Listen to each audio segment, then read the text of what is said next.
And good evening, Santa Cruz. Welcome to yet another show of Voices from the Village, community television's longest running public affairs talk program. And we have a very special show tonight featuring discussion around inmate care, health care inside of our Santa Cruz County detention facility.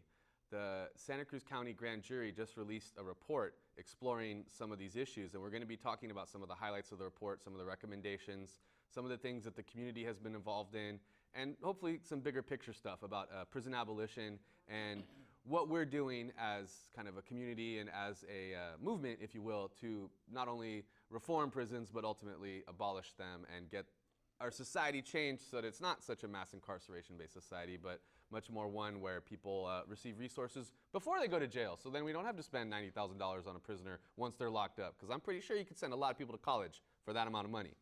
Just saying. Anyway, we have a very awesome panel of guests today. Two representatives of Sin Varas, a local prison abolition group, as well as the chairperson of the Santa Cruz County Community Coalition to Overcome Racism, aka SCORE. So, to my right is Simba Kenyatta, that chairperson of SCORE. Welcome to the show, Simba. Thank you. Yeah. Glad to be here. Thank you. How you feeling today? I'm sleepy. So if I fall asleep before the end of the show, I'll nudge you. just I'll nudge inside you. the head. Yeah, kick him under the table. There you go. Great. So you represent SCORE. Yes, I'm one of the co-founders of SCORE, which is an organization that is trying to fight institutionalized racism by teaching other organizations how to do whatever they're doing from an anti-racist perspective. And I'm also vice chair of the NAACP here, and I'm on the CAB board of directors, Community Action Board of Directors. Great. So my life is really about justice and ending institutionalized racism as soon as we possibly can, and jail is a really good example of institutionalized racism. Right, so, the completely disproportional representation of African Americans to the actual populace versus the jail populace, and Latinos are closely behind. If not soon to be the majority. Unfortunately, if the trends continue. Well, great. Thank you for being here, Simba. To Simba's right is Courtney Hansen, one of the members of Sin Varas, the local prison abolition group. Welcome, Courtney. Thank you. Yeah, how you doing tonight? Good. Yeah. Glad to be back here. Cool. Like a year later. Oh, hey. Well, welcome back. I didn't get to do that show. I wish I did. Yeah. Tell us a little bit about Sin Varas and how you got involved. I'm actually one of the founding members of Sin Varas, and it began with a few college students who had been affected by the prison system in personal ways, but also from pretty privileged standpoints. And so we wanted to create an organization that worked from the grassroots level in the community, and an organization that was explicitly abolitionist, dedicated to decarceration, reforms that wouldn't strengthen the prison system. And now we've developed into a real community-based organization. It's all types of different people from Santa Cruz involved. And you just held a rally recently, right? We're always holding. There's always rallies. There's always marches. Okay, great. Yeah. Cool. And then also to Courtney's right, we have Nick Putnam, also a member of Sin Varas, a new member, if I understand, right? Yeah. Thanks, Andy. I until about a month ago, I was an example of somebody who, like I think a lot of people in this country, are able to kind of live their lives without a real recognition or acknowledgement of what's happening in the mass incarceration that's going on.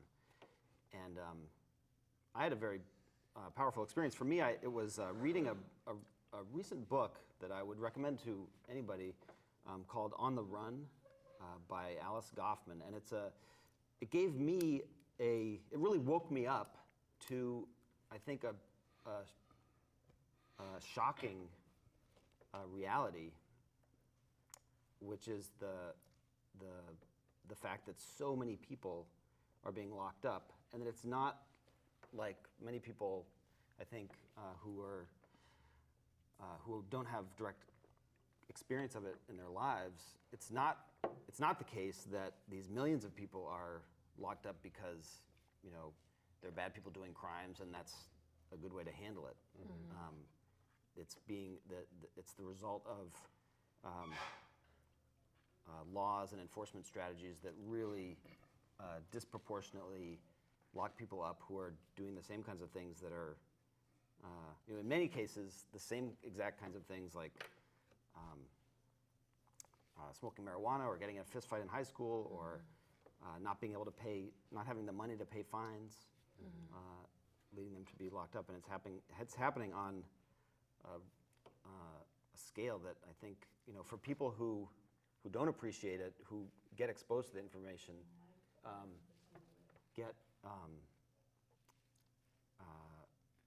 They might not necessarily know about this entire process that's even happening. That's right, and it's and when you, I think when people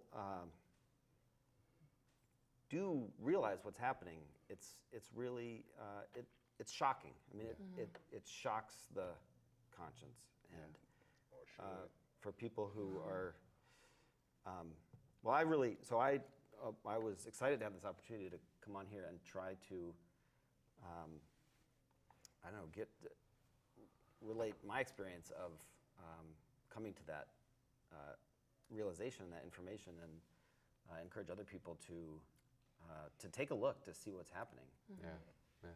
And just maybe for our viewers who don't speak Spanish, although they should, what does sin barras mean? Sin barras means without prison bars. It has a historical significance. It comes from movements in the 60s that were without bosses. So we took that to say sin barras, without prison bars. Cool. Yeah, eliminate them altogether. We'll get into that one later. The whole abolition thing, we're going to have to build to that one. A lot of people are very confused by that. But thank you all for just saying a few words about yourselves and your organizations, and for being here today, and for being willing to discuss the Grand Jury Report, which was just released and has some interesting things to say. It's essentially, the whole report is focusing. So wait, let's just back up. What is the Grand Jury? Like, just so our viewers who might not already know, you hear jury, you might think like a court and a judge and prosecutor. But what is the Grand Jury, which is different? Okay, feel free to jump in. To my understanding, the grand jury is an independent group of citizens that investigate a matter relevant to the community, whether it's keeping a check on corruption in public offices, or there's always yearly a grand jury looking at the jail. But the report that we're talking about today was not the normal yearly report. They also released that recently. But this was a report specifically looking at the fact that an abnormal amount of people is dying in the jail. So essentially some inmate deaths prompted a special investigation into jail conditions, healthcare, and kind of like the delivery system essentially. Protocols. Of healthcare. Protocols, okay.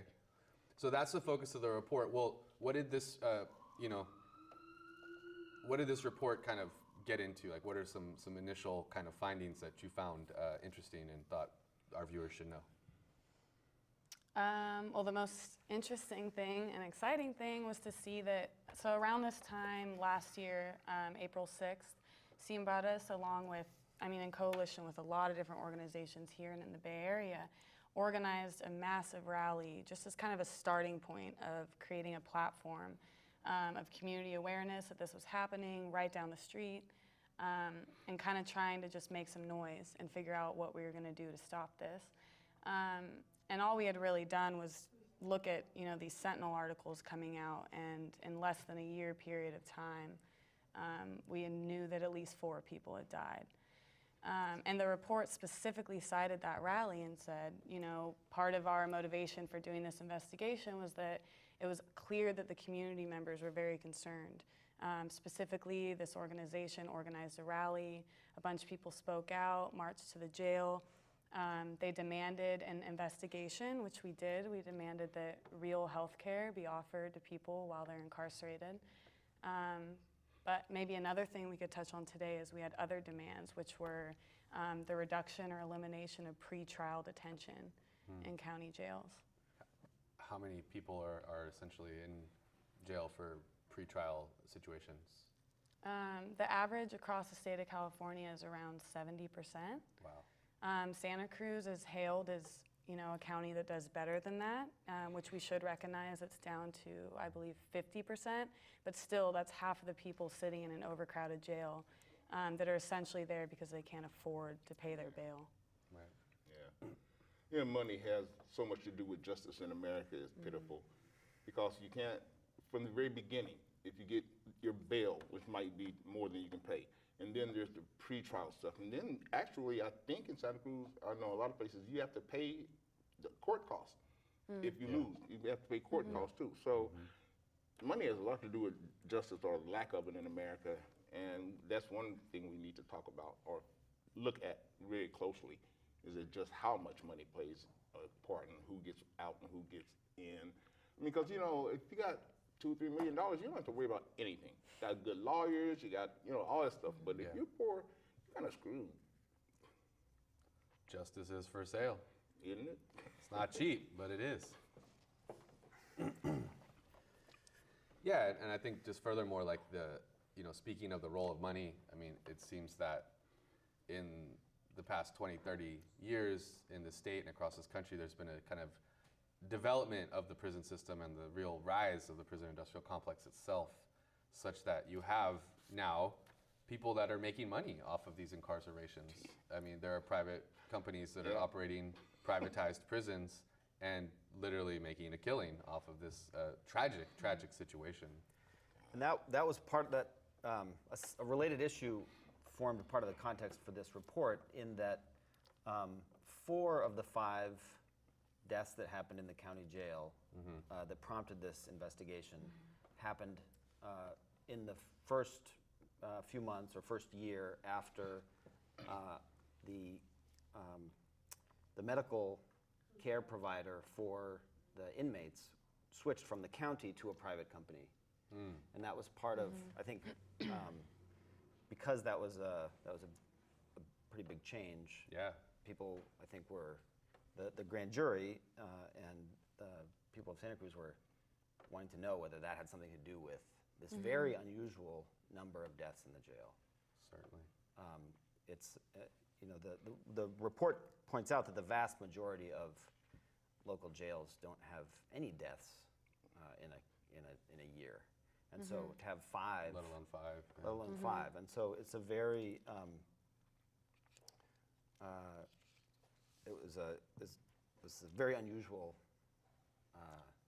event, and I mean these unusual, from my point of view, I mean these unusual events are, the grand jury needed to look into this situation and ask whether something was sort of systemically wrong with the jail, whether there was some kind of gross mismanagement or problems in their protocols or what have you. But it's also, so it's good that they did that. It's also true that these, that even when an unusual number of people aren't dying in the jail, a normal number is 100 people dying in California, across the state of California in a year. And, that's too many. Right. And I never noticed the report about the physical condition of the jail itself. Did that ever come up? What do you mean by physical? Just the physical jail itself, how it's constructed, not how it's constructed, but how it's run, who gets where, who gets put where, and the jail itself is it dirty? Is it mold everywhere? Or the jail itself, I don't think ever came under question, and I think that should be. I mean, the actual physical condition of the jail can also contribute to people's mental state or lack of it, so I think the physical condition of the jail itself might need to be looked into and see if we can spruce it up, do something to make it less jail-like, which makes no sense whatsoever. But, because the way people are incarcerated almost has to make them less human. Yeah. Because they're treated like less than human. So after a while, they start acting like less than human, and then we have, they should be locked up because of who they are and stuff, when in reality, that's not how it came about. Yeah, they weren't necessarily like that as they go in, but No. they've proven time and time again through many like kind of sociological studies that prisons essentially make better criminals. They're not no longer reforming or rehabilitating anyone, Yeah. despite the CDC's addition of the R on the end of their name, right? California Department of Corrections Yeah. and Rehabilitation now. But like, where is that program? I mean, I acknowledge there are programs certainly, but it doesn't seem like it's a priority. It doesn't seem like they're well funded, and it doesn't seem like they're actually being very effective despite good intentions. Yeah. No. You brought up actually a point that I wanted to kind of ask very specifically, and you touched on it. So, I mean, essentially within our government system, as I understand it, the sheriff is responsible for running the county jail.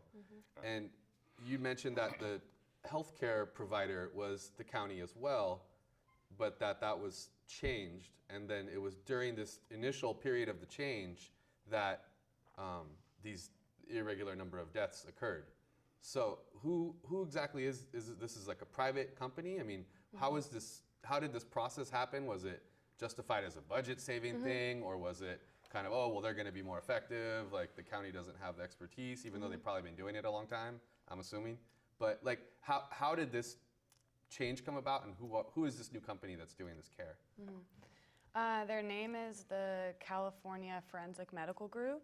They're based out of Monterey, and they control, I think it's over 80% of the privatized medical care in jails all across the state.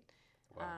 And talk about lucrative and making money. They don't actually release their yearly profits, but people have kind of done the math, and it could be, what is it, between 50 to 100 million a year. Wow. Are they a private company, not a publicly traded, so they don't have to release their figures? Is that? Private. Yeah. And at the time of, I think it's important to kind of look back historically and see where resistance was happening, because it's always happening. And at the time of them wanting to outsource, Phil Wowak, I know there were members on the Board of Supervisors that were coming out and saying, because it was justified as a budget issue, as always. So they were saying on the Board of Supervisors, aren't there ways that we can kind of change how things are going with the county employees? Is it really necessary to outsource to this, profit-making company? And also SCIU, the workers' union, was really pushing up against it. But it went through, and they've been running it. They have like the United Healthcare workers within the SCIU union itself, and yeah, I'm assuming these probably, this private care company, California Forensic Group, it's probably not a union job. Yeah. Is it? I mean, do you know? No. And the other aspect of that, being, it's always about kind of saving money. It's that we need to do this because our budget, and it's like, well, how do you save money? That usually involves not very good treatment of workers. It usually involves like cutting corners as far as people's health and safety. So this report really highlighted that 4 of the 5 deaths were preventable, they say. Wow. And they really found that people running the jail were struggling to create a healthy and safe environment. And as an organization, we agree that here and now a lot can be done to make the jail more livable, and we want it to be less torturous. But we're also saying that we're not surprised that they can't dress up the cage to be healthy and safety for someone. So for us, the deaths were preventable in that, yes, more protocols could have been taken, but we should look at if these people should have been incarcerated in the first place. And we don't think they should have been. I was reading a little bit about the report, and it definitely seemed that I think 2 of the deaths were definitely like kind of connected to, well, I guess the reason that these people were in jail was essentially drug-related offenses. Yeah. So, yeah. The report found that all of the 5 came in with mental health issues and drug problems. Wow.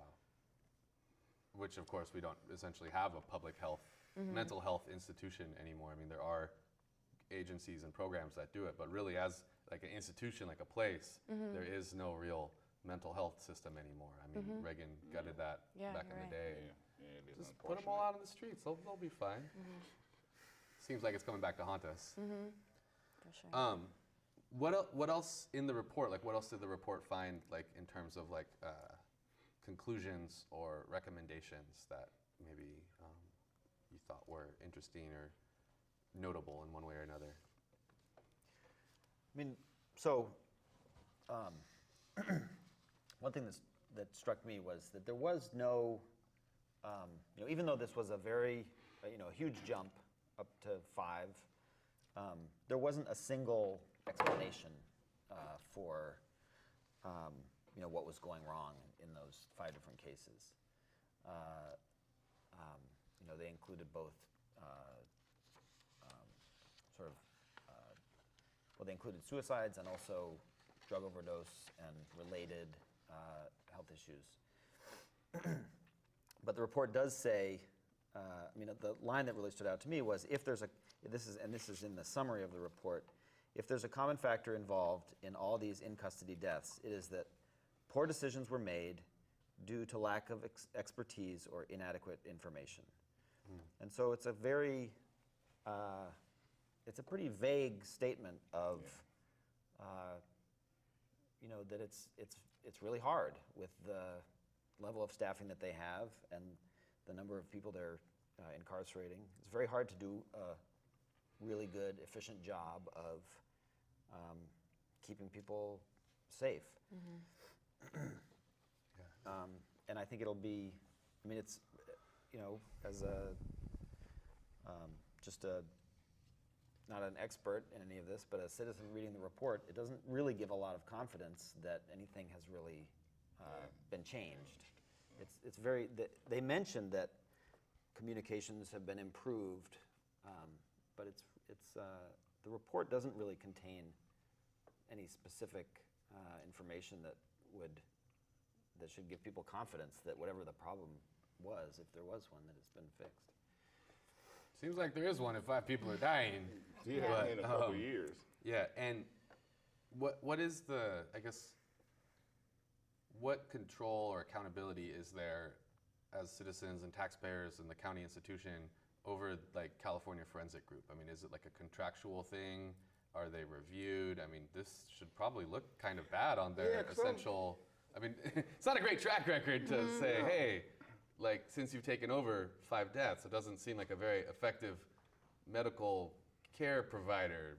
I would think that since they're providing a service for the county, that they would be accountable. As in how much money you're making, what are you doing? Because they're involved with the county, I wonder if we can go that way.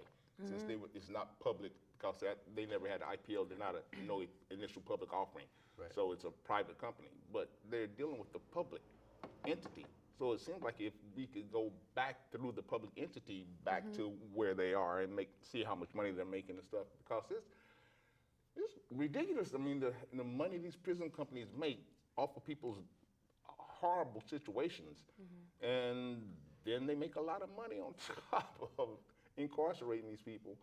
The prison system is getting really, really, sophisticated in terms of how they screw up people.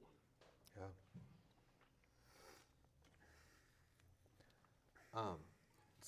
Do we know if they're, is their contract coming up for review? I think you're right. It must be like a public document.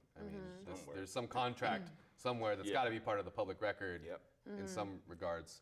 But do we know if do they get a slap on the wrist? Are they getting spanked? Are they getting reviewed in 3 months? Is there any accountability? Does the report discuss anything about no consequences? Consequences. Yeah, the grand jury actually specifically commends. So the report includes 15 findings, 9 recommendations. I'm looking at it here, and 3 commendations. And so the first commendation is to the CFMG staff and management for its high degree of dedication and professionalism. So.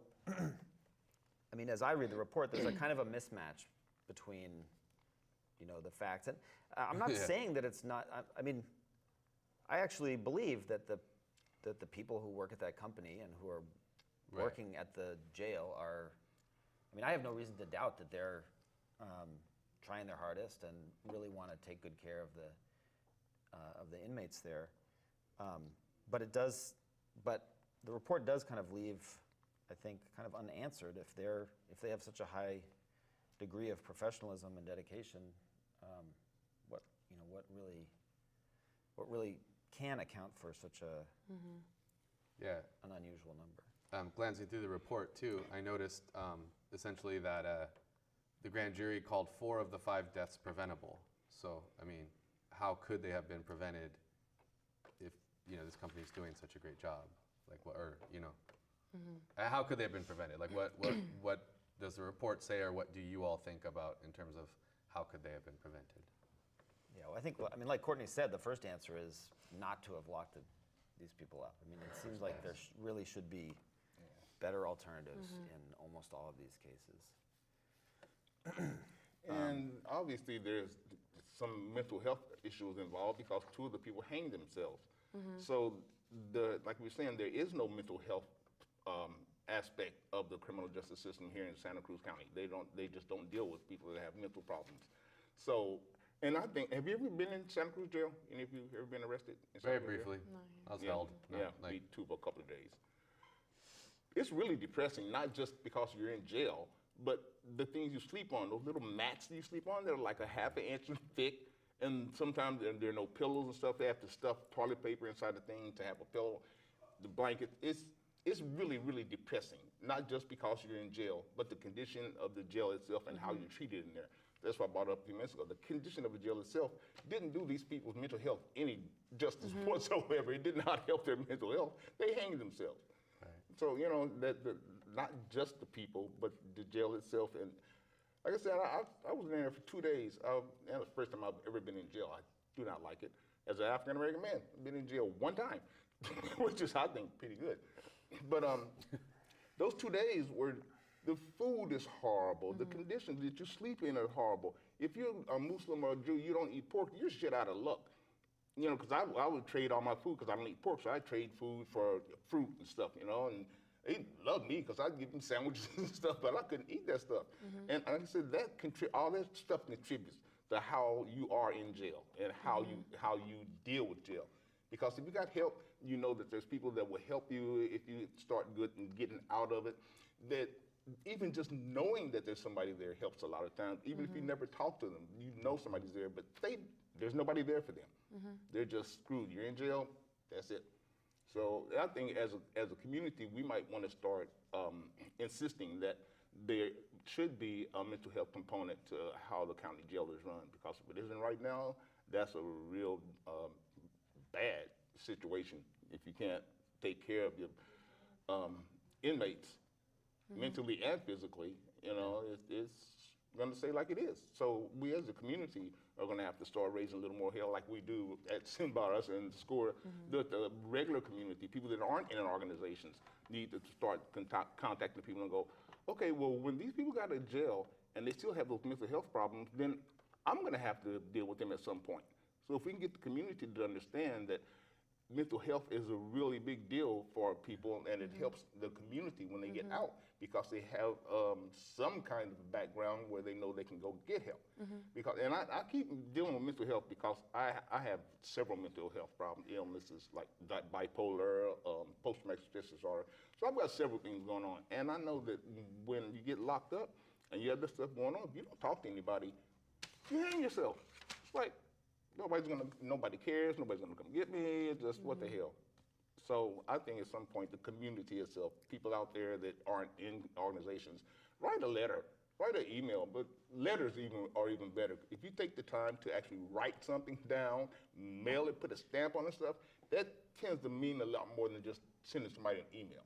Yeah. So if the community itself could start writing letters saying, what is the mental health aspect of the Santa Cruz County Jail? Just ask. Somebody besides us needs to ask, because the community has to realize that jail doesn't stay in jail. Jail comes out, and jail comes out with more crime, jail comes out with more diseases, jail comes out with mental health issues. They go back home and can't even talk to their family. So, there's some things that the community itself could help itself out. Yeah. I know the grand jury report references kind of the collaboration between like Dominican Hospital as like a care provider for when California Forensic Medical Group can't provide stuff. So I mean, I know Dominican has a mental health unit, Was there That's any? been changed.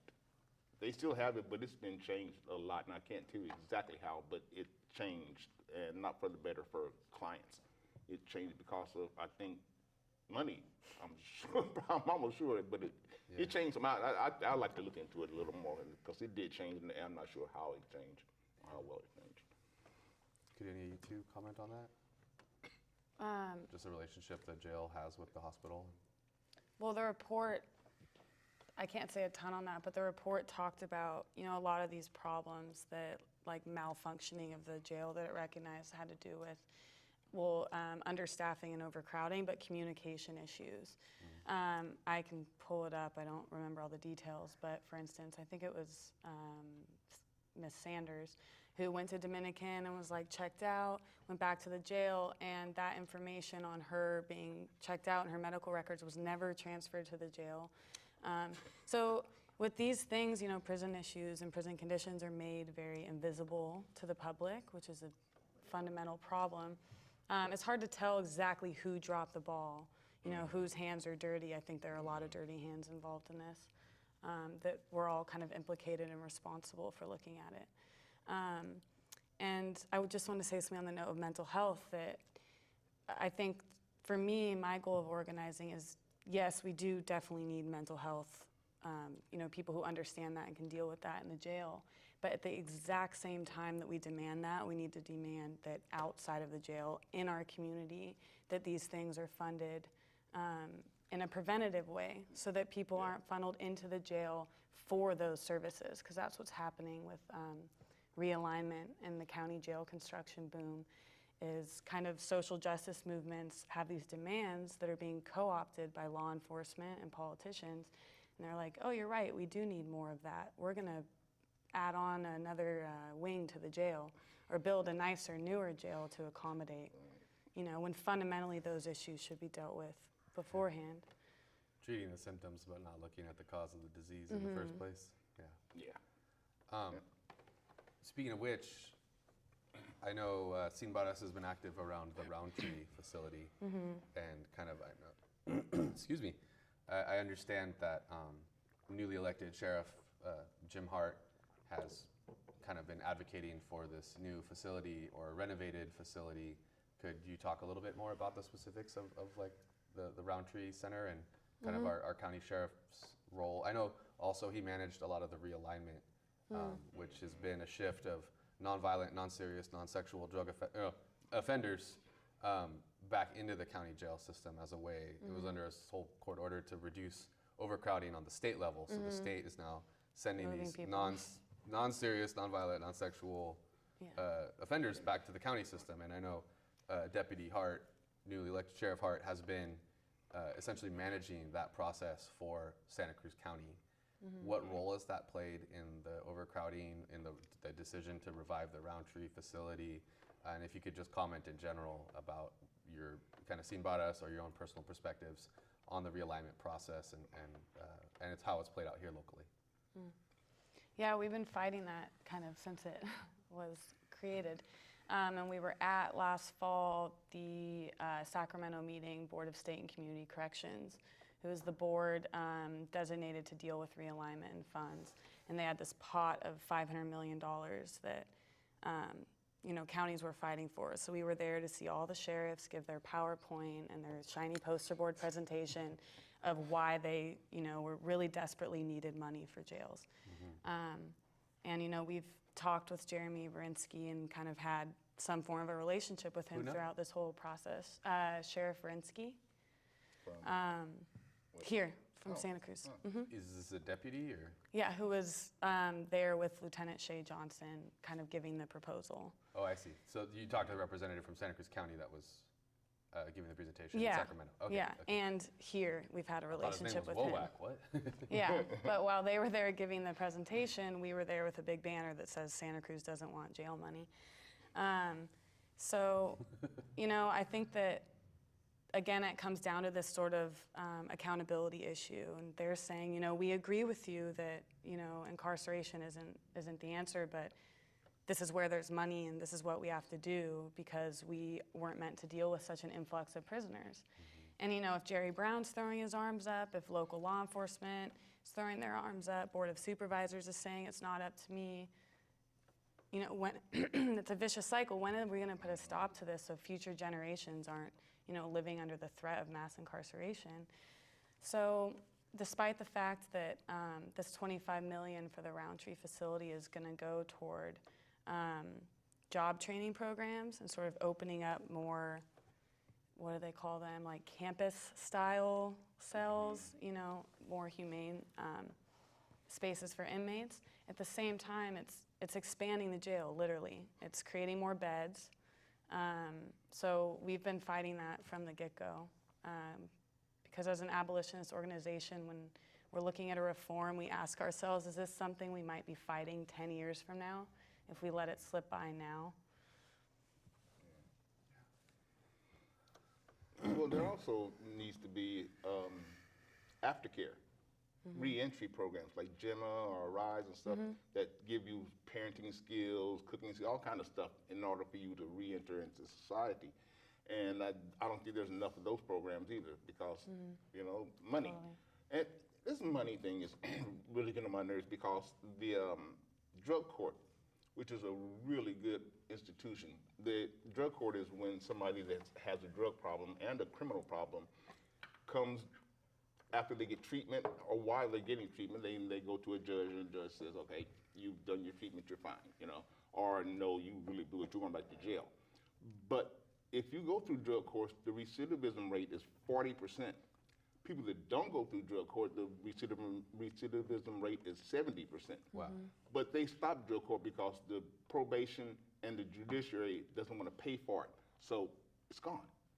A really effective program is gone because of money, because they say, well, we can't do it. But that's the prosecutor and the probation that's doing that. Those are our people. Those are our employees. And when they start going off on their own and doing stuff, we kind of have to put them in check. Yeah. It's on us to do that. Nobody else is going to do it. Yeah. What has been some local reaction to the report, like in the broader community, within the sheriff's department, within like the Board of Supervisors or any other government agencies, the county's health system? Like what has been the reaction and has there been reaction? What have you cataloged or heard feedback on? Well, I think one thing that people should pay attention to and that we're looking forward to seeing is that the grand jury's report asked for a response within 60 days from the sheriff on a bunch of their important recommendations, and that 60 days expired yesterday. So I haven't seen any of those official responses, but those are going to be coming out, and The report's been out that long? Not yet. Here. Oh, July. I'm sorry. Let's only call them out for what they deserve to be called out for. That's right. Yeah, July. So sorry. Wait. In another month, Yeah. Okay, so yeah. those official responses will start coming out in 1 month from the sheriff, and then on August 21st from the County Health Services Agency and the Crisis Intervention Team, and then also from this private company, the California Forensic Medical Group.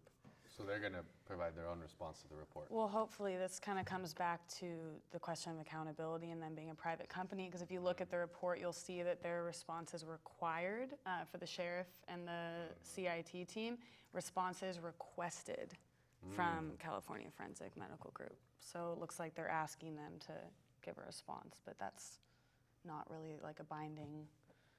Sounds like a good campaign for a couple good local organizations that might be interested in holding some agencies and private companies accountable. Oh, yep. Just maybe Just throwing it saying. out there. What if, No.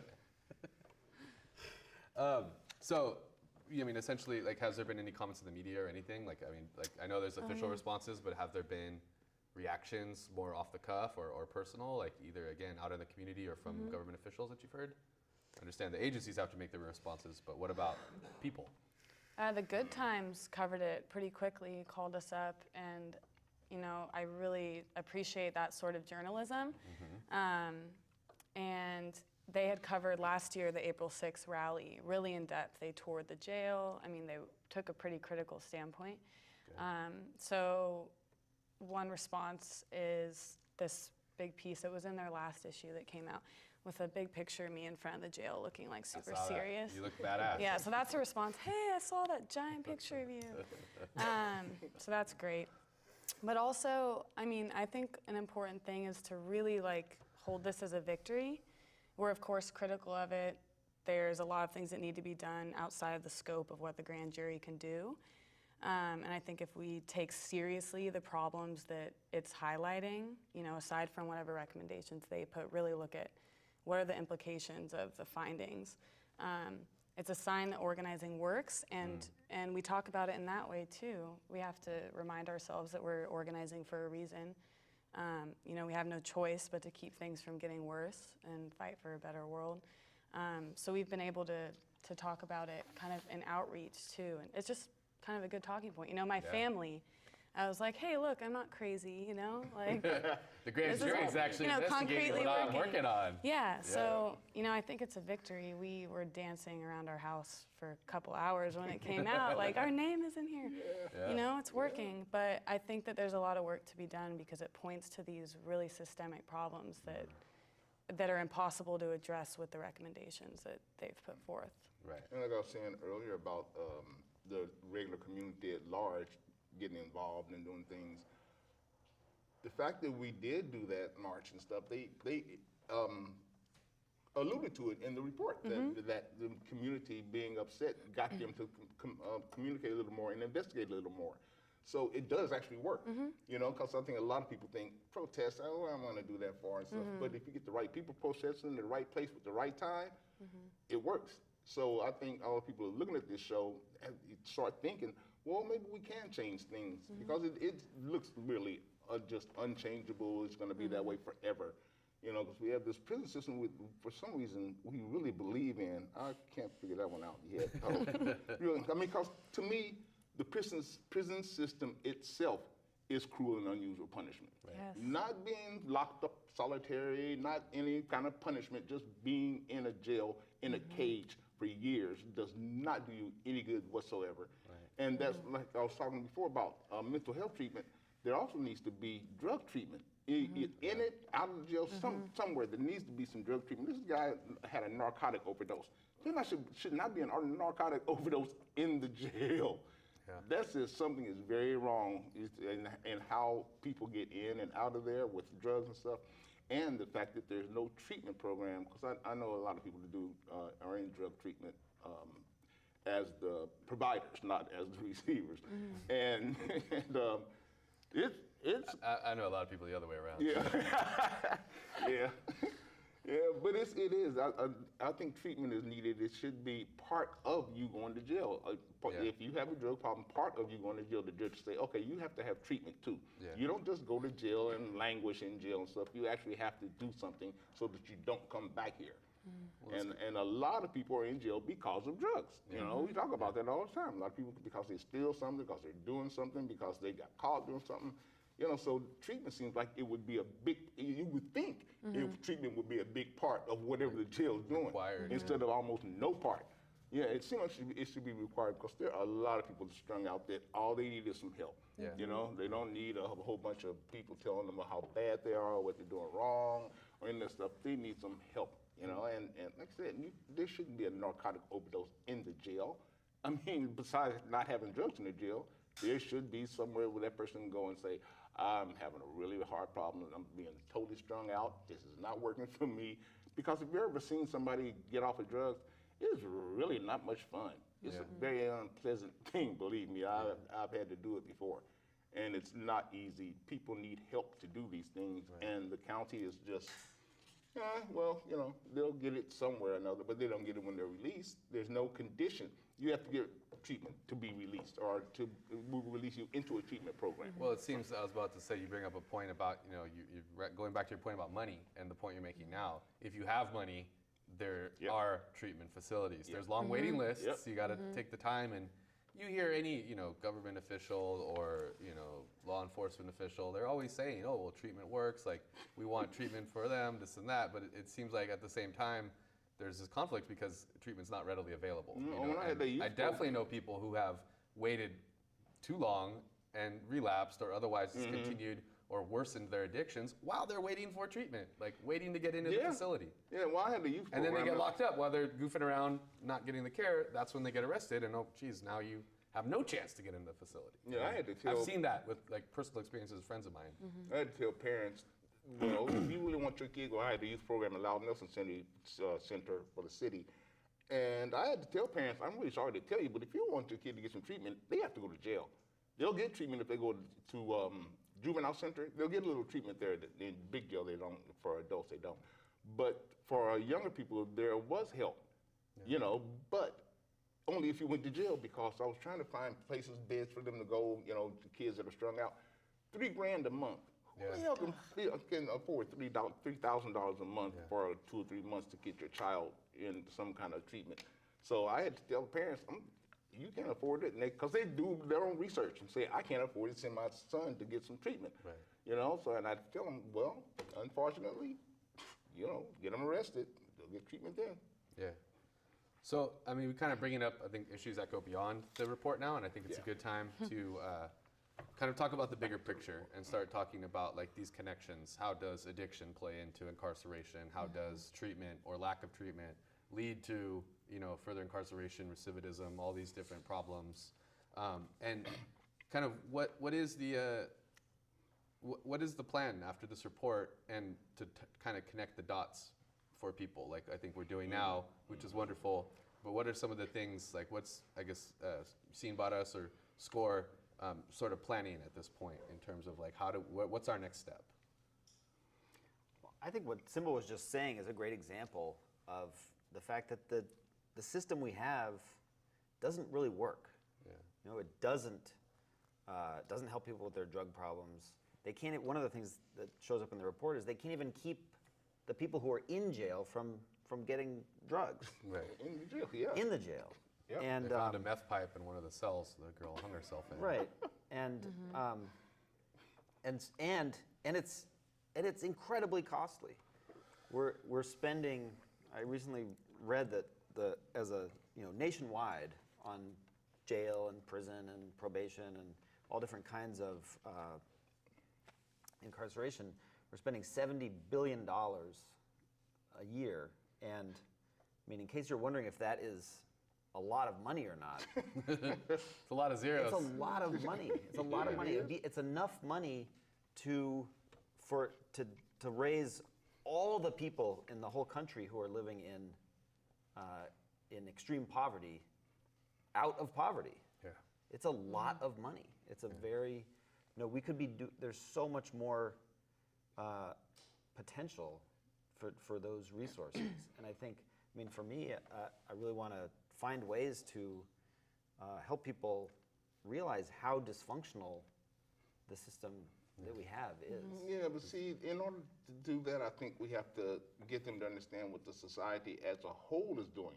Because this race and class war that they call a drug war, but it's a race and class war. And if we can get people to understand that this is not just about incarceration for criminals, that this is about keeping people from voting, because you're a felon in a lot of states, you can't even vote. Can you imagine what it would be like if 400,000 people were able, 400,000 poor, black, or brown people were able to vote? How different everything would look? Yeah. But these felons can't vote. So this is not just about incarcerating somebody because they did something wrong. This is also about class and race. That if they can keep us incarcerated enough, then there's no functioning in this community. There's no organizing because these people are in jail. Yeah. So, I think we have to start talking about this as a class and race situation besides, just incarceration for criminals. This is definitely class and race. Right. Yeah, and I think that the way that we think about crime and who we imagine to be a criminal is already racialized, and it already has to do with class. Rich white guy in a suit doesn't come into your head when you think about crime. In my head it does. Well, bankers, CEOs. Yeah, for some of us, depending on your experiences. But no, it's not typical. I wouldn't call myself a typical individual. So, And, what if we, people talk about, well, we need prisons. What are we going to do with the people who commit crimes? And it's like, well, some of the people committing crimes are sitting in government office. They're starting wars. They're responsible for so much suffering and death in our country, and if we're talking about the land we're standing on, the United States, abroad. So I think part of acknowledging how much this is about race and class and gender, women are the fastest growing prison population since 1980, 800% increase, so that's huge. But really we need to start rethinking what is a crime and dealing with it differently. Well, see, in order to deal with all this class, race, homelessness, all this stuff, it's about who has power and who doesn't. And if we keep letting these people that have power retain power, then it's on us. It's totally on us. We screwed it up, we have to unscrew it up. But we don't think that way. We think, oh, it's screwed up, we need to have something or somebody come in and do stuff. But it's our society. These are our people. These are our humans, our sons and daughters and stuff that are locked up. And as a society, we're going, it's okay to lock them up, lock more. And unfortunately, there's a lot of people going, lock more of them up, not without dealing with the situation that made this person a criminal in the first place. Having no hope, having no job, having nothing, it doesn't do you any good. It does your mind horrible things to know that your future isn't really much of a future. So until we start dealing with this as a culture, because instead of, like, we're making homeless people criminals, instead of saying you need help, we're going, you need to get your act together.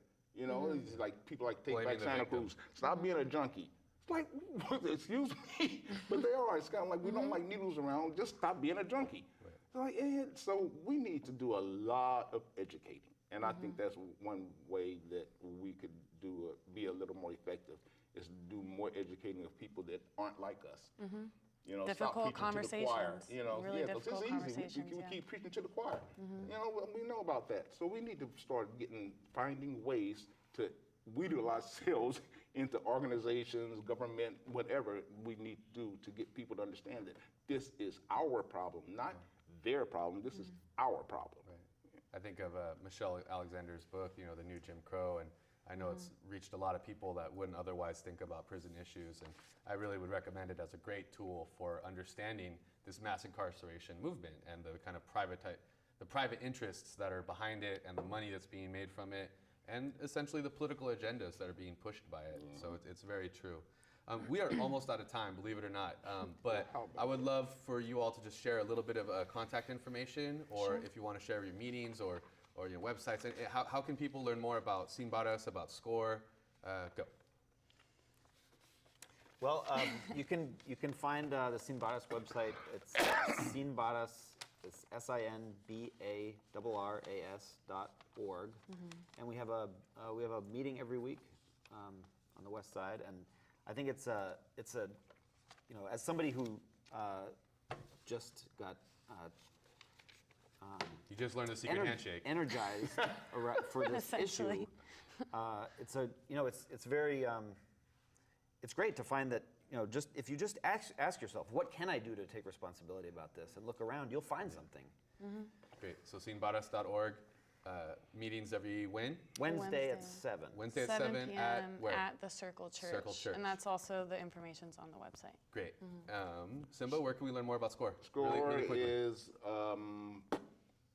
trying to figure out how to get in touch with Google us. it. And I can't even wait. Our meetings, we have the meetings fourth Tuesday of every month at Resource Center for Nonviolence. So you're welcome to come and give your input and stuff to how we can improve ourselves, because as an organization, we're kind of reorganizing. We just lost a grant that ran out. We didn't lose it, it ran out. So we're kind of reorganizing. So welcome to have people and their input, since we are Overcome Racism, right? Or overcomingracism.org? Overcomeracism.org. Yes. You can check out SCORE right there. Well, with that, we are about out of time. I'm Sandino Gomez. I've been here with Nick Putnam, Courtney Hansen, and Simba Kenyatta, talking about the prison industrial complex, talking about the grand jury report just released, documenting kind of some of the failures in the county's medical incarceration facilities and services.